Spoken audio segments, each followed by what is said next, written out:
Ден пред утрешниот протест, производителите на ориз остануваат одлучни дека протест ќе има и дека отстапување од нивните барања ќе нема. За нив многу спорна и неприфатлива е сегашната цена на оризот која се движи од 23 до 25 денари. Сега тие бараат. Нашите барања се следните.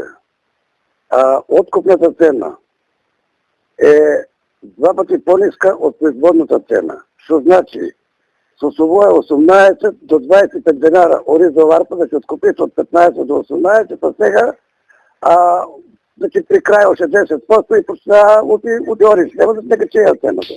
Меѓутоа, 40 на сите сорти и 45. Ние имаме барања испратени буквално на 40 барањата.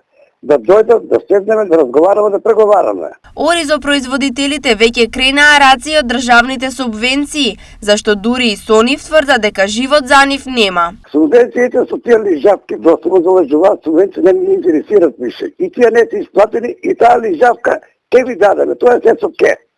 И тие луѓето што предадува оризова арпа, после нова година, од колку 2021 не се исплатени. До мај, до јуни, јули, еве, и август мине, септември, и сега па некој си нов модел. И тоа тие субвенции само ќе се земат, но сите никогаш нема да земат. Утрешниот протест ќе се случува во Облешево, а оризарите денес се подготвуваат. Иако по последните протести некои од оризарите не минаа добро, најава е дека тие утре повторно ќе бидат на протестите. Имено десетина од нив добија пријава за нарушување на јавниот ред и мир, поради што се одржаа и неколку судски рочишта.